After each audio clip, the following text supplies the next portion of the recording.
Hello everybody, welcome back to my channel Educational Panacea. My name is Bhanu Pratap. So guys, जो last video मैंने आपके साथ बनाई थी उसके अंदर मैंने आपके साथ ESI एक्ट का सेक्शन 45A से लेकर सेक्शन 45I तक डिस्कस किया था, जिसके अंदर मैंने रिकवरी ऑफ कंट्रीब्यूशन के लिए जो ESI अमाउंट की जो रिकवरी होती है, कंट्रीब्यूशन होता है जो एम्प्लॉयर और एम्प्लॉय के हिस्से की दी जाती है, उसकी रिकवरी के प्रोविजन डिस्कस किए थे. तो आज हम ESI एक्ट का पार्ट नंबर 6 बना रहे हैं. मेरी ऑलरेडी ESI एक्ट पे 5 वीडियोस आपको मेरे चैनल एजुकेशनल पैनाशिया पे चाहिए.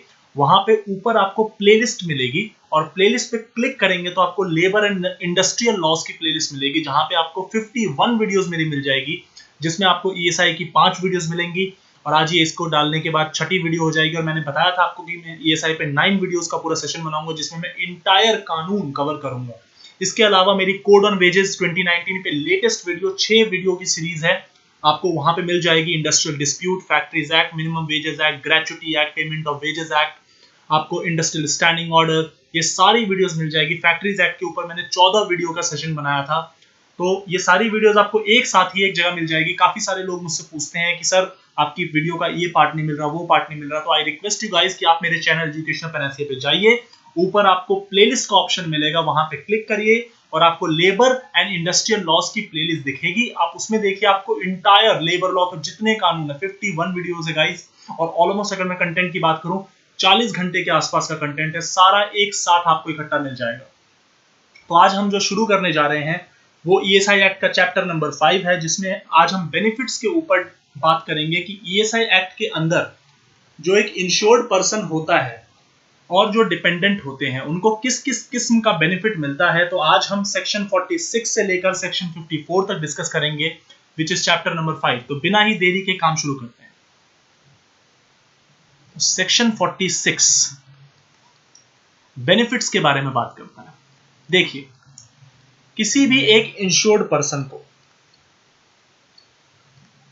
इंश्योर्ड पर्सन कौन हुआ? एम्प्लॉय हुआ, ठीक है, या फिर उसके डिपेंडेंट को. जब इंश्योर्ड पर्सन की मौत हो जाती है तब डिपेंडेंट का रोल आता है. अदर देन दैट डिपेंडेंट का कोई रोल नहीं है. इसको किस किस किस्म का बेनिफिट दिया गया है उसके ऊपर बात करते हैं. सबसे पहला सिकनेस बेनिफिट मिलता है. सिकनेस बेनिफिट मिलेगा. इसके रिगार्डिंग पीरियोडिकल पेमेंट मिल सकती है. पीरियोडिकल मतलब टाइम टू टाइम मिल सकती है.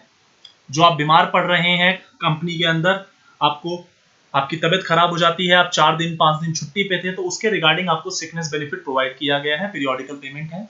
दूसरा बेनिफिट जो आपको कन्फर किया जाता है that is your maternity benefit. ध्यान रखना, मैटरनिटी बेनिफिट वुमेन को ही मिलेगा. और आपके दिमाग में एक सवाल आएगा कि सर यहाँ पे भी तो बेनिफिट है और मैटरनिटी बेनिफिट के लिए अलग से भी कानून है.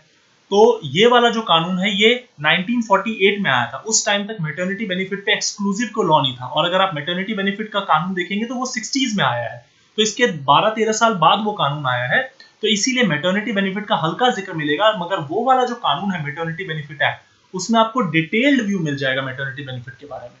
तो ये जो मैटरनिटी बेनिफिट मिलता है ये एक प्रेग्नेंट वुमेन को मिलता है, जो वुमेन कंफाइनमेंट में है, कंफाइनमेंट के केस में मिलता है. मैंने आपको बताया हुआ, आप मेरी पहली वीडियो देख सकते हैं, वहां पे आपको कंफाइनमेंट की डेफिनेशन मिल जाएगी. ESI का फर्स्ट पार्ट देख लीजिए. अगर मान लीजिए मिसकैरेज हो जाता है किसी वजह से, मिसकैरेज मतलब कि जो चाइल्ड है वो, चाइल्ड की अनबॉर्न डेथ ही हो गई है, तो उस केस में मिलेगा.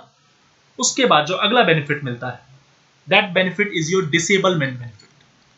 देखिए, डिसेबलमेंट बेनिफिट का सीधा सीधा मतलब है कि आपको एम्प्लॉयमेंट के दौरान, in the course of employment, और we can say any employment injury which has happened or occurred during the work, during the course of employment to an employee, और उसको अगर आपका मेडिकल जो ऑफिसर है, जो आपका डॉक्टर है, वो सर्टिफाई करता है कि आपको टेम्पोररी डिसेबलमेंट है या परमानेंट डिसेबलमेंट है. अलग अलग डिसेबलमेंट होती है, जैसे कि परमानेंट के भी 2 पार्ट होते हैं. मैंने ESI के फर्स्ट पार्ट में आपको बताया था, परमानेंट टोटल डिसेबलमेंट और परमानेंट टेम्पोररी डिसेबलमेंट. तो 2 किस्म की आपकी परमानेंट पार्शियल और परमानेंट टोटल डिसेबलमेंट. तो 2 किस्म की डिसेबलमेंट है परमानेंट के अंदर, और टेम्पोररी भी हो गया. टेम्पोररी मतलब कि हल्की फुल्की चोट लगी है, मान लीजिए फ्रैक्चर हो गया, कंधा चटक गया, तो इस तरीके की प्रॉब्लम टेम्पोररी डिसेबलमेंट में आ जाती है. तो उसके रिगार्डिंग जो बेनिफिट आपको मिलेगा, जो पीरियोडिकल पेमेंट आपको मिलेगी, इंश्योर्ड पर्सन को मिलेगी, तो वो डिसेबलमेंट बेनिफिट मिलेगी. यहाँ पे जो वर्डिंग इंपॉर्टेंट है वो है एम्प्लॉयमेंट इंजरी. आप अगर थ्योरी का पेपर लिख रहे हैं तो ये शब्दों का प्रयोग बहुत जरूरी होता है।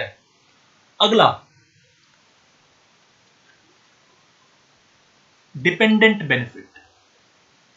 मैंने आपको बताया अभी ही कि डिपेंडेंट रोल में कब आएगा, जब डेथ हो जाएगी किसकी, इंश्योर्ड पर्सन की। In case of death of insured person, insured person की जब डेथ हो जाती है तब जाके आपका डिपेंडेंट बेनिफिट का रूल आता है, उससे पहले नहीं आता।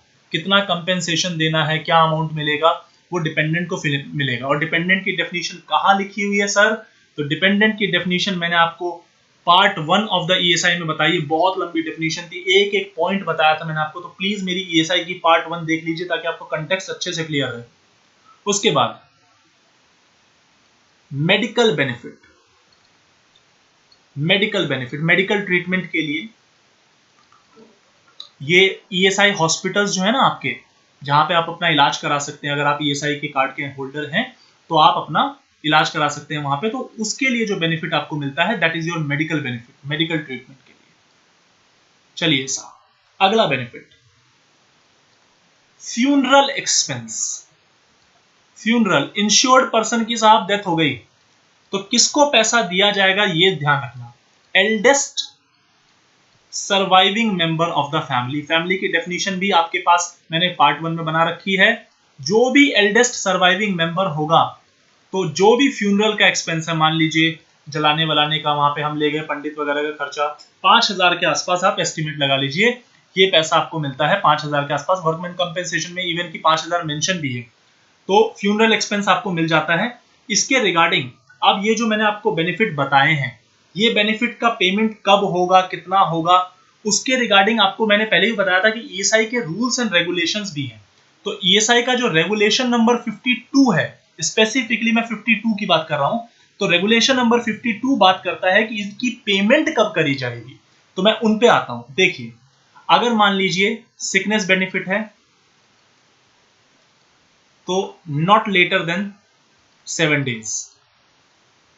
ये कहां की बात कर रहा हूं मैं? ईएसआई के रेगुलेशन की। एक्ट में ये बात मेंशन नहीं है, रेगुलेशन नंबर 52 है, ध्यान रखना, कंफ्यूज मत होना, ठीक है। अगला फ्यूनरल एक्सपेंस है not later than, not later than, not later than का मतलब कि मैक्सिमम इतने दिन में आपको देना पड़ता है, इससे देरी नहीं कर सकते आप, इसको हम कहते हैं नॉट लेटर देन, ठीक है। लैंग्वेज इस तरीके से लिखा है, आप इसको दूसरी भाषा में इंटरप्रेट करेंगे तो 7 दिन के अंदर भी कह सकते हैं, 15 दिन के अंदर भी कह सकते हैं, ठीक है। अगर मैटरनिटी बेनिफिट, फर्स्ट पेमेंट दे रहे हैं हम मैटरनिटी बेनिफिट की, first maternity benefit, first maternity benefit payment not later than, जब से वो छुट्टी पे गया वहां से, नॉट लेटर देन 14 डेज। ये फिर बता रहा हूं, ये एक्ट में ये वाले लिमिट्स मेंशन नहीं है। एक्ट में तो सिर्फ इतना लिखा हुआ है as may be prescribe. Prescribed word जहां जहां मिलता है ना, उनके लिए रूल्स एंड रेगुलेशन ऑपरेट होती है। तो ईएसआई के अपने रूल्स भी बने हुए सेंट्रल के 1950 के, और ईएसआई के अपने जनरल रेगुलेशंस भी बने हुए 1950 के, मगर वो आपके पेपर पॉइंट ऑफ व्यू से उतना इंपॉर्टेंट नहीं है। तो सिर्फ कुछ कुछ कंटेक्स्ट मैं वहां से निकाल के आपको यहां पे बता देता हूं, और इवन मैंने इससे पहले वाली वीडियोस में भी ये बात आपके साथ डिस्कस करी हुई है। Let suppose permanent, permanent disablement हो गया है और उसका बेनिफिट कन्फर करना है। मैंने आपको बताया है सेक्शन 46 के अंदर डिसेबलमेंट बेनिफिट भी मिलता है, तो वो not later than 1 month, not later than 1 month. अगर पीरियोडिकल पेमेंट देनी है, लेट सपोज सब्सिक्वेंट पेमेंट देनी है, तो पहली पेमेंट की बात हो रही है, मान लीजिए आपको टाइम टू टाइम पेमेंट देने की बात आ गई, तो अब यहाँ आप अकॉर्डिंगली जो भी महीने का बनता है, महीने का मान लीजिए मैं 10 तारीख को पेमेंट देता हूँ, तो 10 से 10, 10 से 10 पेमेंट करी जा सकती है। लेकिन ये पहली पेमेंट जो देनी है वो कब कब देनी है, लेकिन ध्यान रखना, फ्यूनरल एक्सपेंस पहली एक ही बार दिया जाता है, बात खत्म। सिकनेस, आप एक बार बीमार हुए आपको पैसा मिल गया। मेटर्निटी बेनिफिट, पहली वाली पेमेंट आपको 14 दिन के अंदर मिलेगी, उसके बाद आपको टाइम टू टाइम आपको पीरियोडिकल पेमेंट मिल जाएगी। तो परमानेंट डिसेबल बेनिफिट के अंदर भी यही होता है, एक बार में भी पैसा मिल सकता है और पीरियोडिकल पेमेंट भी मिल सकता है। तो ये पॉइंट, और हाँ एक चीज आपकी रह गई, टेम्पोररी डिसेबलमेंट। फिर से जो फर्स्ट पेमेंट होगी नॉट लेटर देन 1 मंथ, फिर से 1 मंथ। तो यहां पे लिमिट्स बहुत इंपॉर्टेंट है लेबर लॉ के पेपर में, याद रखिएगा। ये जो 15 दिन, 7 दिन, 14 दिन, 1 महीना, ये वाली जो लिमिट्स है कहां मेंशन है साहब? रेगुलेशन 52 में। किसके कॉन्टेक्स्ट में बता रहा हूं मैं आपको बता रहा हूं सेक्शन 46 के कॉन्टेक्स्ट में ये सारी बातें। अब आते हैं हम सेक्शन 47 पे। सेक्शन 46 आपका ओवर हो चुका है। सेक्शन 47 आपका रिपील्ड है साहब। सेक्शन 48 आपका रिपील्ड है साहब। रिपील्ड मतलब इसको सरकार हटा चुकी है। ये वाले दोनों जो आपके सेक्शन है ये रिपील हो चुके हैं। तो चलिए चलते हैं सेक्शन 49 पे। सेक्शन 49 सिर्फ सिंपल सिकनेस बेनिफिट के बारे में बात करता है।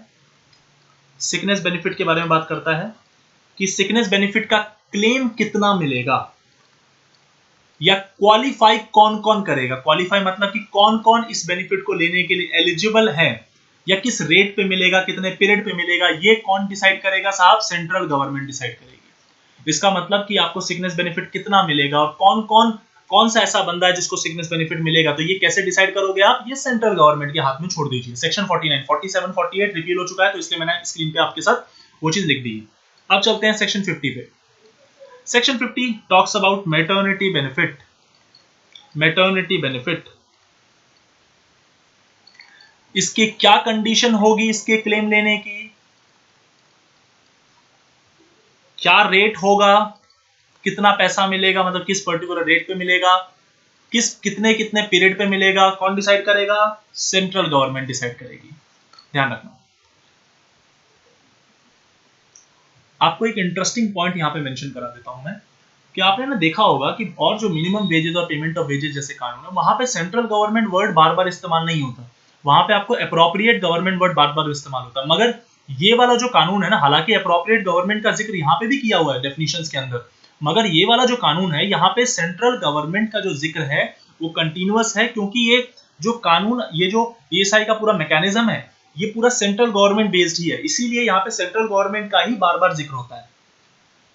अब आते हैं सेक्शन 51 पे, that talks about disablement benefit. That talks about disablement benefit. Disablement benefit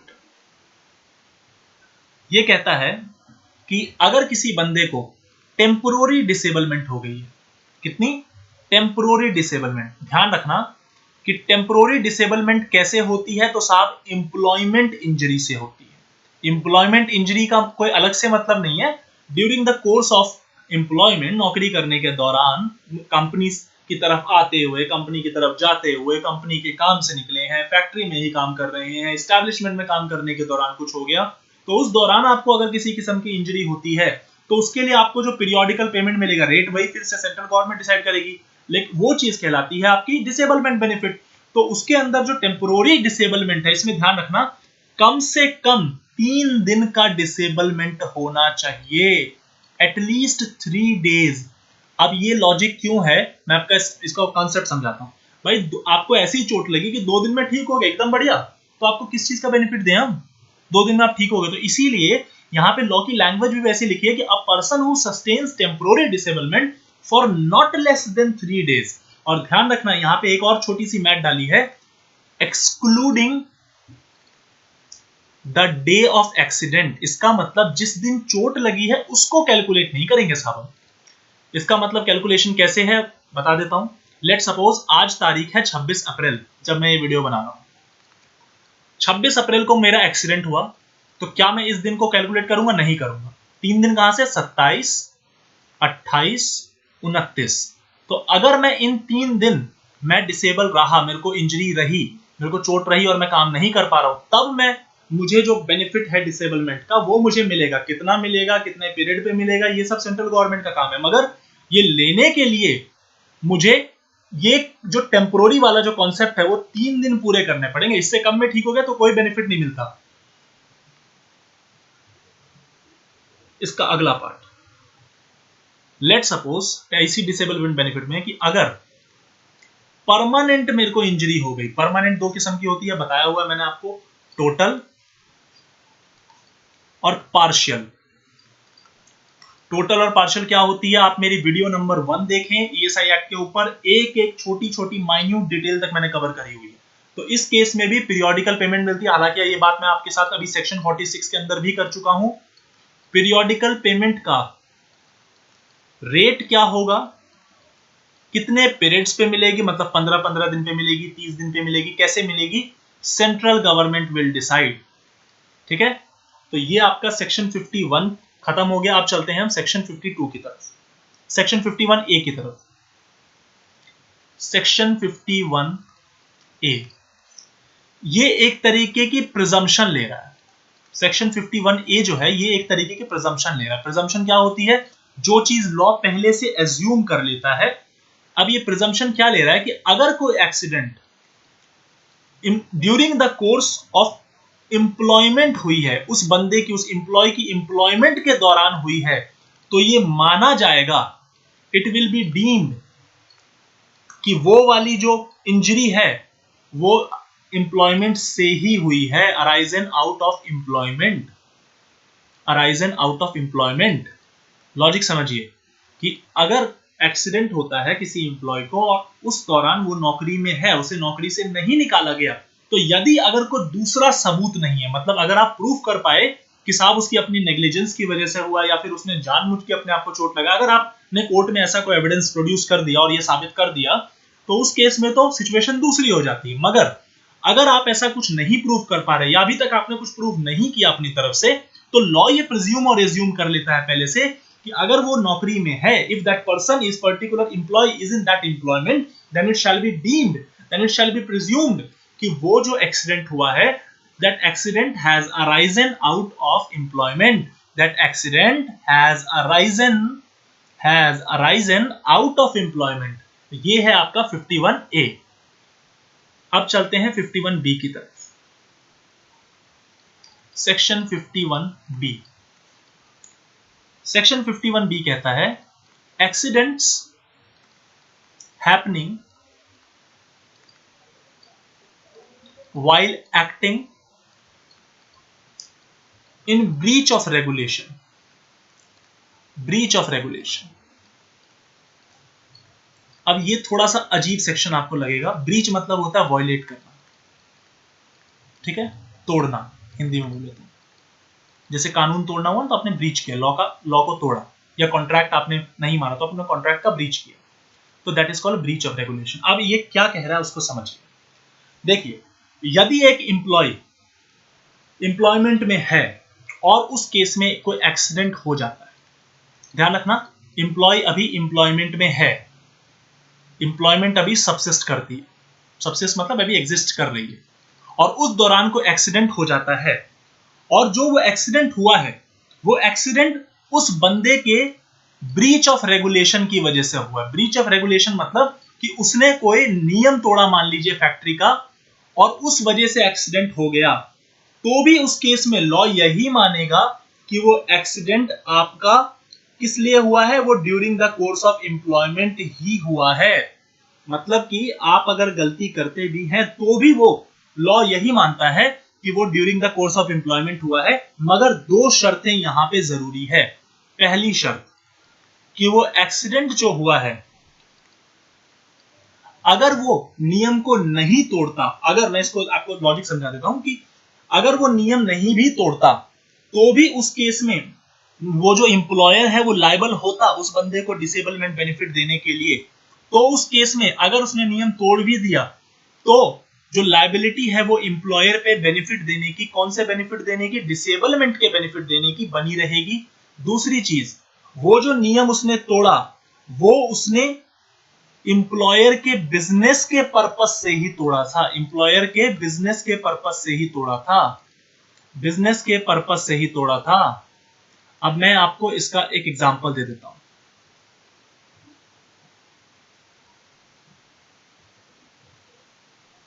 let suppose मैं फैक्ट्री में वर्क कर रहा हूं, ठीक है,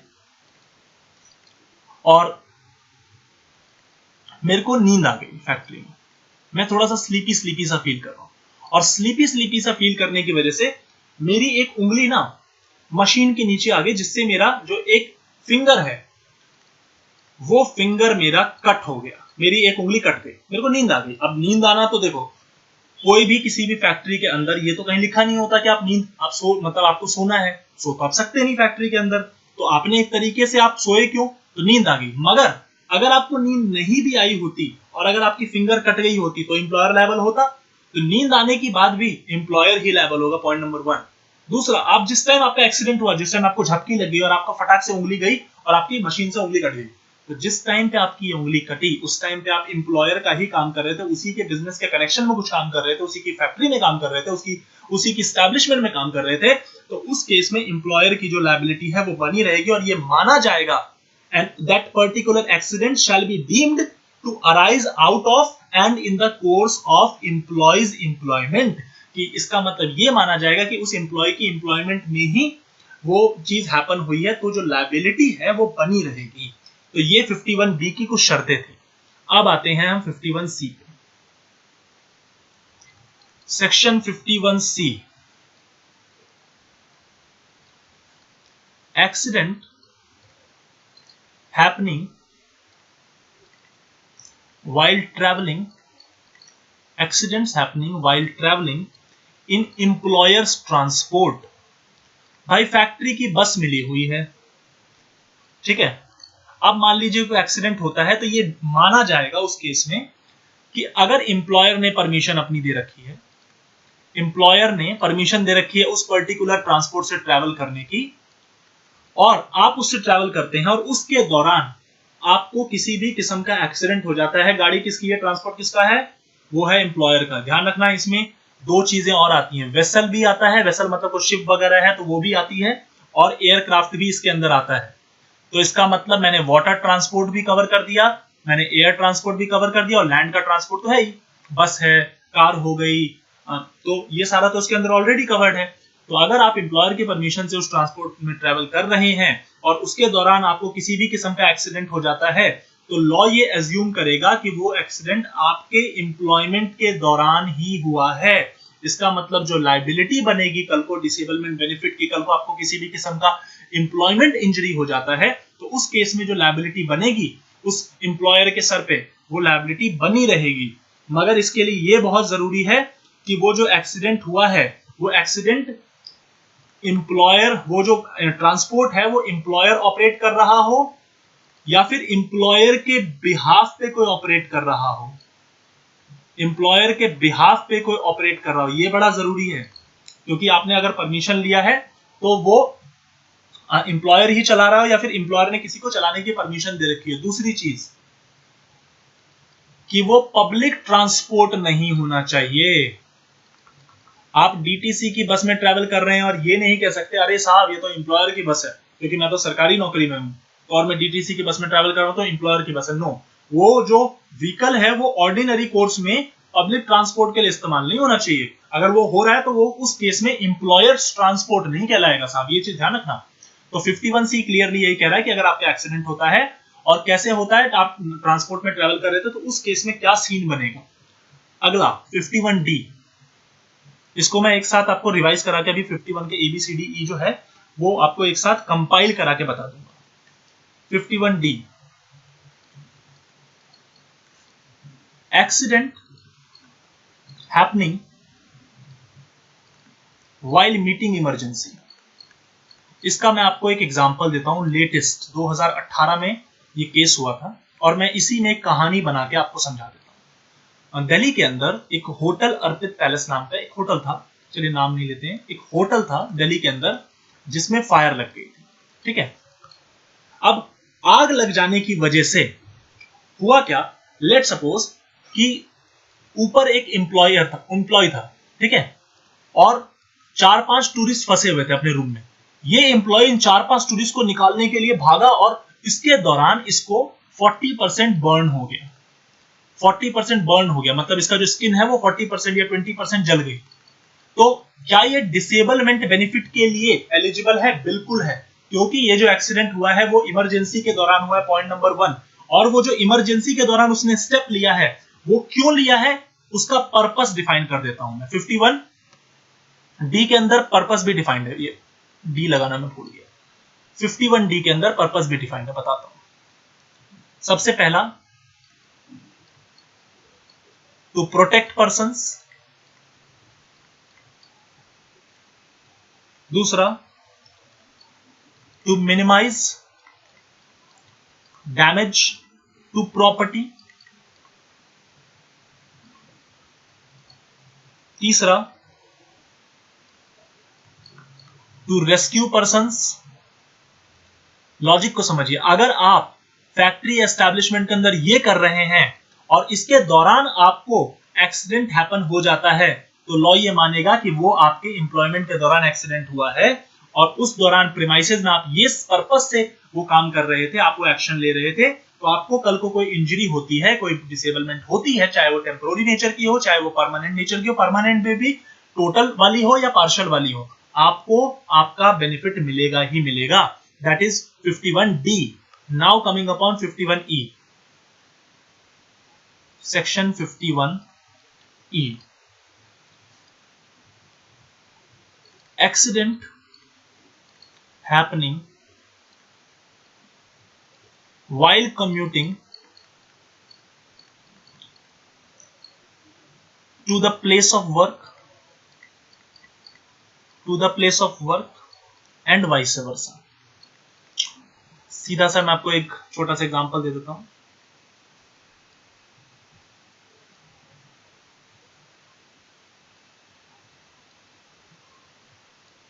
ये है मेरी फैक्ट्री और ये है मेरा छोटू सा घर। मुझे बचपन में यही सिखाया गया था, तो मुझे आज भी यही ड्राइंग आती है। ये है मेरा घर। यहां से फैक्ट्री की तरफ जाने के दौरान मेरा हो जाता है एक्सीडेंट, तो क्या माना जाएगा? मेरा एम्प्लॉयमेंट के दौरान ही एक्सीडेंट हुआ है और ये एम्प्लॉय का जो एक्सीडेंट हुआ उसके लिए उसको डिसेबलमेंट बेनिफिट मिल जाएगा अगर किसी भी किस्म की इंजरी होती। यहां से वापस आते वक्त मेरा हो जाता है एक्सीडेंट, तो क्या माना जाएगा? कि वो डिसेबलमेंट बेनिफिट के लिए एलिजिबल है। तो यही चीज 51E बताने की कोशिश कर रहा है कि यहां तो आप घर से फैक्ट्री की तरफ जा रहे हैं, प्लेस ऑफ वर्क की तरफ जा रहे हैं, या वाइस वर्सा। वाइस वर्सा मतलब उसका उल्टा, या तो आप फैक्ट्री से घर की तरफ जा रहे हैं और उसके दौरान आपका एक्सीडेंट हो जाता है, तो वो माना जाएगा कि वो आपका कोर्स ऑफ एम्प्लॉयमेंट के दौरान ही हुआ है। तो चलिए जरा हम एक छोटी सी रिवीजन 51 के ABCDE की मार लेते हैं, जिससे आपको कॉन्सेप्ट और बेटर क्लियर हो जाएगा। सेक्शन 51 के 5 पार्ट। 51 एक अलग से भी सेक्शन है, ध्यान रखना, इसको कंफ्यूज मत कर देना। पहला है प्रिजम्पशन ए, 51A। ये 51 सेपरेट सेक्शन भी है, मैं 51A की बात कर रहा हूं। तो 51A था presumption. 51B breach of regulation, कि एम्प्लॉय ने बात नहीं मानी और उसका एक्सीडेंट हो गया, फिर भी एम्प्लॉयर लायबल।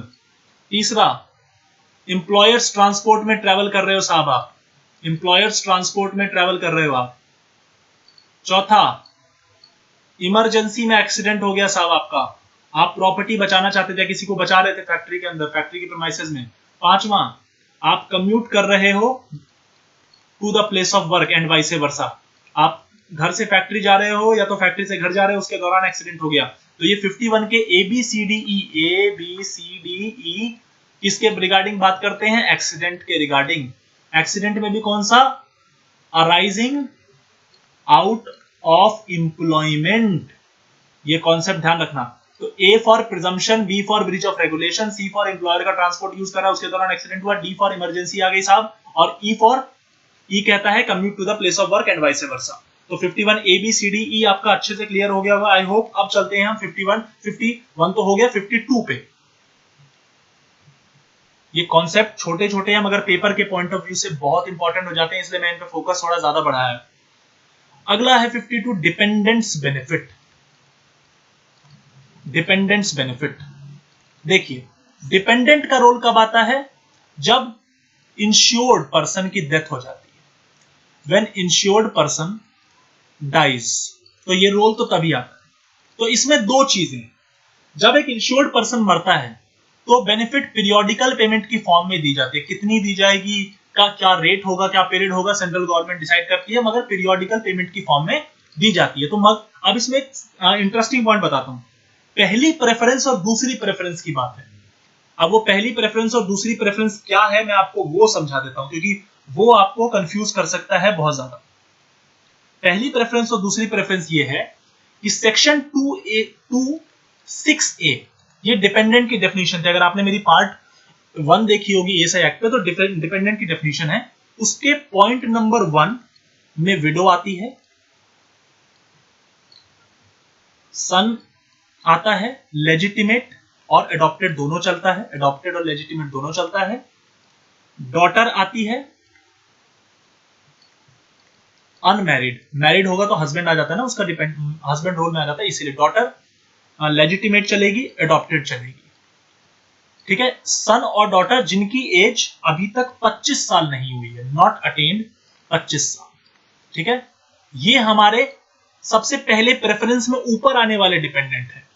उसके बाद 1A विडो मदर, मेरे मरने के बाद मेरी मां जो कि विधवा है, अगर विधवा नहीं होती तो फादर के साथ, मेरे डिपेंडेंट के केस में नहीं आती, फादर के साथ आ जाती।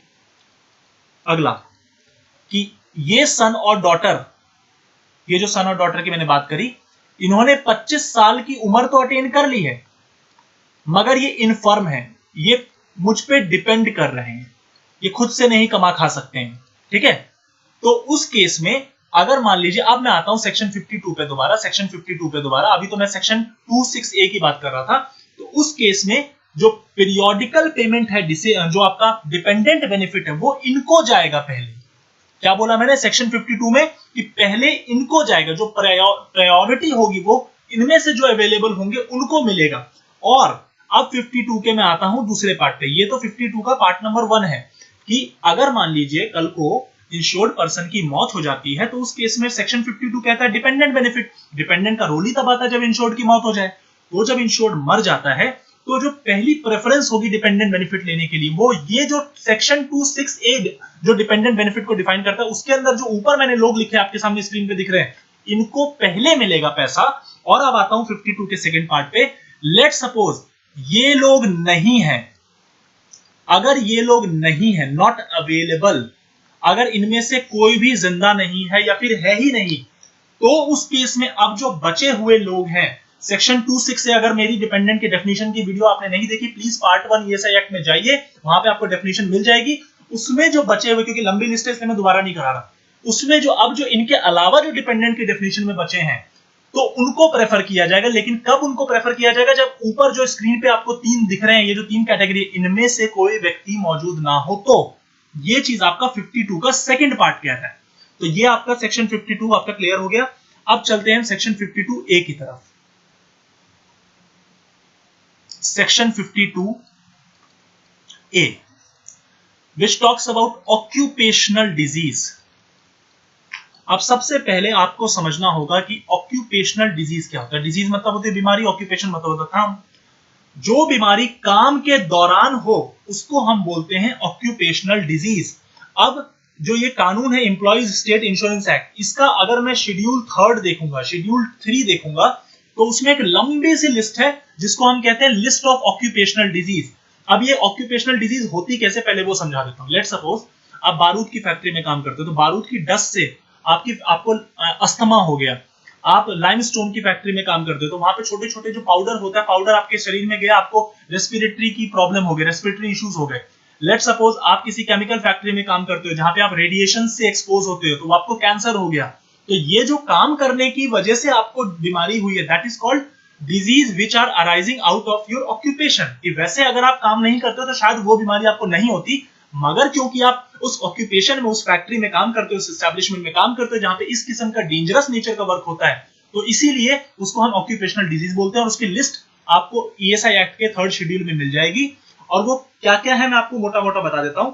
नाइट्रस फ्यूम्स से पॉइजनिंग अगर हो गई, टॉक्सिक कंपाउंड से पॉइजनिंग हो गई, बेंजीन से पॉइजनिंग हो गई, मरकरी या उसके कंपाउंड से आपको हो गया, आपको मोतियाबिंद हो गया, इंफ्रारेड रेडिएशन की वजह से केमिकल फैक्ट्री में काम कर रहे थे, आपको मोतियाबिंद हो जाता है, तो वो सारी ऑक्यूपेशनल डिजीज है। अस्थमा हो जाता है, ऑक्यूपेशनल डिजीज है। फ्लोरीन से आपको या उसके टॉक्सिक कंपाउंड से हो जाता है, ऑक्यूपेशनल डिजीज है।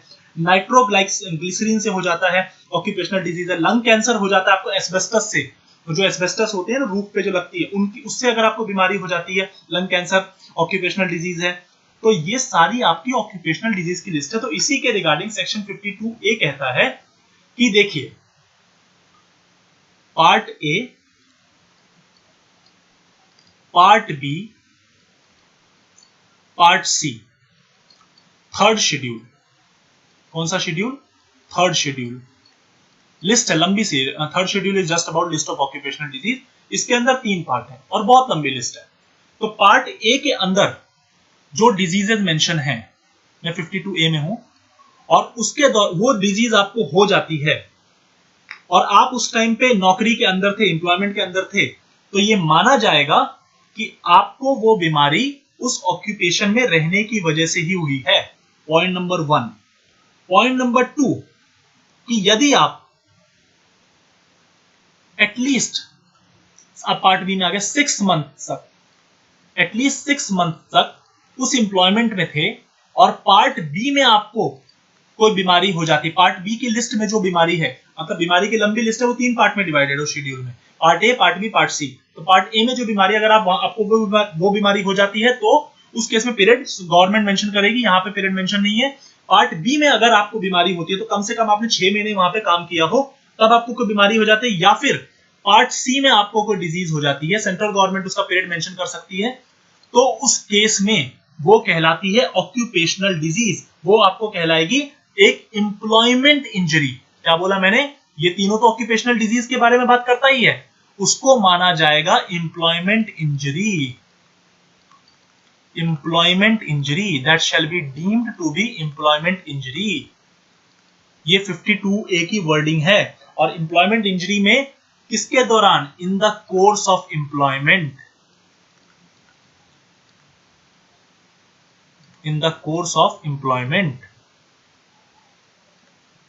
आई होप आपको ये पॉइंट क्लियर हो रहा होगा, इन द कोर्स ऑफ एम्प्लॉयमेंट। तो ये चीज यहां पे 52A के अंदर मेंशन है। अब इसके बाद देखिए, एक कानून है वर्कमैन कंपेंसेशन एक्ट। हालांकि अब इसका नाम बदल दिया जा चुका है, अभी एम्प्लॉयज कंपेंसेशन एक्ट बन चुका है 1923 का। तो उसके अंदर जो शेड्यूल है, शेड्यूल 3, वहां पे भी मेंशन है, वहां पे भी जो आपका ऑक्यूपेशनल डिजीज है ना, उसकी लिस्ट है। मैं आपको मोटा मोटा बता देता हूं कौन कौन सी फैक्ट्री वहां पे मेंशन है। हेल्थ लेबोरेटरीज है, वहां पे काम करते हैं, बीमारी होती है ऑक्यूपेशनल डिजीज। वेटरिनरी है, केमिकल पे काम कर रहे थे। टॉक्सिक फ्यूम की कोई इंडस्ट्री है, तो उस केस में वो सारी वहां, यहां पे जो बीमारी होती है वो सारा वहां पे भी लिस्ट में ऑक्यूपेशनल डिजीज कहलाता है। तो अगर उन वाली लिस्ट में, जो वहां पे उस वाली शेड्यूल में अगर जो लिस्ट है वहां से भी अगर आपको बीमारी लेके आते तो हम यहाँ पे मान लेंगे साहब कि आपको ऑक्यूपेशनल डिजीज ही हुआ है, और वो जो ऑक्यूपेशनल डिजीज है वो in the course of employment ही हुआ है, जिसको हम एम्प्लॉयमेंट इंजरी कहते हैं। ये चीज ध्यान रखना। अब बात आती है कि क्या किसी फैक्ट्री या एस्टैब्लिशमेंट को गवर्नमेंट इस शेड्यूल में डाल सकती है? Can government add, can government add in the schedule, इस लिस्ट में? द आंसर इज यस, मगर उसके लिए गवर्नमेंट को एटलीस्ट 3 महीने का नोटिस देना पड़ेगा। अगर एप्लीकेबल करोगे यार 3 महीने का नोटिस, तो एम्प्लॉयर को जाना चाहिए ना कि भाई आपकी फैक्ट्री पे अब ये अप्लाई हो गया और आपकी फैक्ट्री डेंजरस फैक्ट्री है, केमिकल की फैक्ट्री है, तो हमने उसको लिस्ट में डाल दिया। कौन सी लिस्ट में? List of occupational disease. मतलब आपकी फैक्ट्री से जो काम होगा अगर उससे कोई बीमारी होती है तो ऑक्यूपेशनल डिजीज कहलाएगी। तो उसके लिए 3 महीने का नोटिस डालना पड़ता है अगर हम किसी फैक्ट्री को इंक्लूड करेंगे। दूसरी चीज कि अगर आपकी इंजरी डायरेक्टली एट्रीब्यूटेबल नहीं है, डायरेक्टली एट्रीब्यूटेबल मतलब कि आपको जो नुकसान हुआ है वो आपको उस जो स्पेसिफिक इंजरी वो कोर्स ऑफ एम्प्लॉयमेंट से नहीं हुई है, किसी दूसरे रीजन से हुई है, तब हम ये नहीं मानेंगे और हम आपको कोई बेनिफिट नहीं पे करेंगे एम्प्लॉयमेंट इंजरी का। इसका मतलब कि आपको अगर मान लीजिए लंग की प्रॉब्लम हुई है साहब, तो ये जरूरी है कि आप उस तरीके के काम में एक्सपोज थे जिसकी वजह से लंग की प्रॉब्लम है। मैं आपको इसे एग्जांपल देता हूं। लेट सपोज आप किसी फैक्ट्री के कॉर्पोरेट ऑफिस में काम करते हैं और आप अकाउंटेंट हैं। आप कभी उस फैक्ट्री में नहीं गए जहां पे ये केमिकल वगैरह का काम होता है, आप अकाउंटेंट है, आप अपनी एसी के ऑफिस में बैठे हैं, वहां पे काम करते हैं, और कल को आपको लंग का प्रॉब्लम हो जाता है और आप बोलते हैं साहब मेरे को तो ऑक्यूपेशनल डिजीज होगी, क्योंकि मैं तो उसी फैक्ट्री में काम करता था जहां पे इतने केमिकल के काम होते थे। तो क्या आपको कोई बेनिफिट मिलेगा? नहीं मिलेगा, क्योंकि आपकी जो इंजरी है वो डायरेक्टली एट्रीब्यूटेबल ही नहीं है। एट्रीब्यूटेबल मतलब रिलेटेड, डायरेक्टली एट्रीब्यूटेबल होनी चाहिए। आप तो एसी के ऑफिस में बैठते हो तो आपको जो बीमारी है वो आपकी प्रॉब्लम से हुई है, वो एम्प्लॉयमेंट में होने की वजह से थोड़ी हुई है, तो उस केस में आपको कोई बेनिफिट नहीं मिलेगा। 52A क्लियरली ये बात कह देता है, तो ये चीज आप ध्यान रखना। अब चलते हैं 53 पे। आपका आज का टॉपिक खत्म ही होने वाला है। 53 और 54। सेक्शन 53 ये कहता है bar against recovery of compensation under any loss. Simple सी बात है, मैं बताता हूं। देखिए, आपको एक ऑक्यूपेशनल डिजीज हुई और आपने ईएसआई के एक्ट में पेमेंट ले ली, आपका पेट नहीं भरा साहब, आप गए और एम्प्लॉय कॉम्पेंसेशन एक्ट में दोबारा पेमेंट लेने पहुंच गए, तो क्या आपको मिलेगी पेमेंट? नहीं मिलेगी।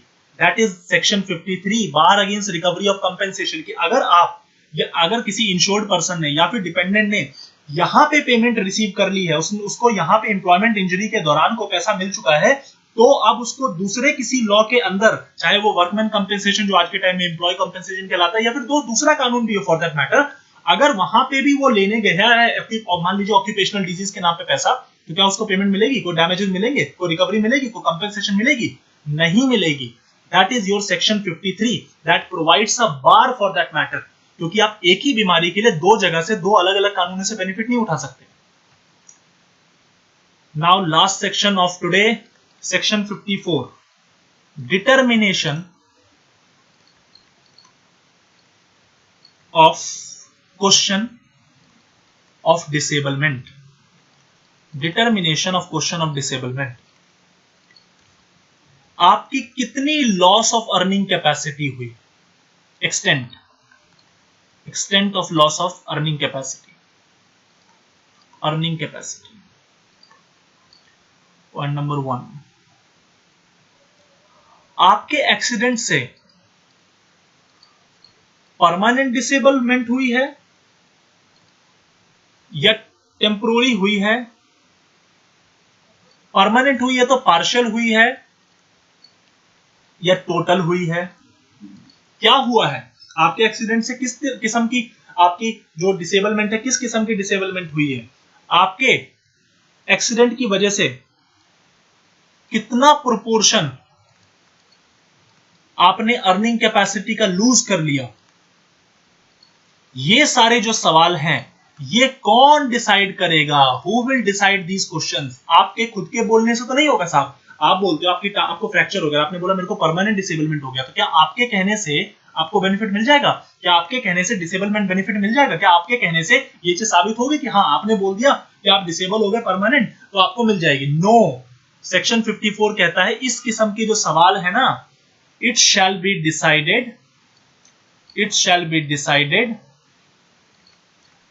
Be decided by a medical board. कौन डिसाइड करेगा? मेडिकल बोर्ड, जो कि इस कानून के अंदर हम कॉन्स्टिट्यूट करते हैं। उनका काम है, वो सर्टिफाई करेंगे कि आपके डिसेबलमेंट में कितना परसेंट अर्निंग कैपेसिटी का लॉस हुआ है, किस किस्म का आपका डिसेबलमेंट है क्या नहीं है। और इनको हम कहते हैं सेक्शन 54 में डिसेबलमेंट क्वेश्चंस। क्या कहते हैं? Disablement question. तो आपको अगर पेपर में आता है कि which section talks about the concept of disablement question, 54 भर के आ जाना। Disablement question, concept of disablement question is covered under which section, 54 भर के आ जाना। Who will decide the question relating to disablement, medical board भर के आ जाना। तो ये क्वेश्चन आपका 54 के पॉइंट ऑफ व्यू से इंपॉर्टेंट है। तो आज की क्लास जो है आपकी, मेरे को 54 तक ही कराना था, तो आज की क्लास आपकी रैप अप हो गई। आई होप आपको कॉन्सेप्ट समझ में आ गया होगा। तो अगली वीडियो में आपकी आगे से बनाऊंगा, और आपकी इसमें आप 3 वीडियो और रह गई है बनानी, जिसके बाद आपका ये टॉपिक 30 अप्रैल तक कंप्लीट हो जाएगा। ईएसआई पे पूरी 9 वीडियोस का आपका कंप्लीट सीरीज मिलेगी। ऑलमोस्ट 5 to 6 आवर्स का कंटेंट है। तो thank you so much guys for giving precious time to me. Thank you very much. और प्लीज मेरी वीडियोस देखते रहें और शेयर करिए गाइज। Thank you.